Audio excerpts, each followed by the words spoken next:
Si ni ujinga? Na sasa nyinyi watu wa Kisia East.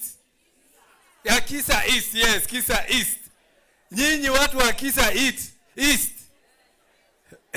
Unajua mpaka hii majina lazima tunajifunza jameni. Kakamega hoye!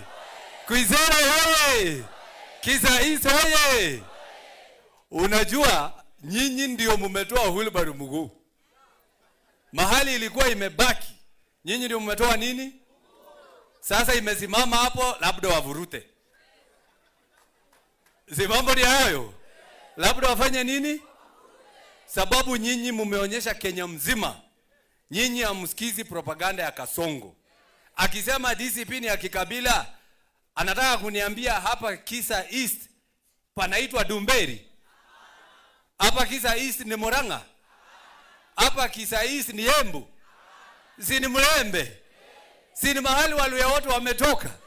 Kwa hivyo hii chama ni ya makazi, ni ya Wakenya, ni ya kila mtu jameni. Na mumeonyesha watu hivi. Tukakuwa na mheshimiwa kutoka Kakamega, mheshimiwa wa DCP. Pale Narok wakachagua mheshimiwa wa DCP. Pale Nairobi ambako ni capital city, ambako State House iko hapo tu, walichagua mtu wa DCP.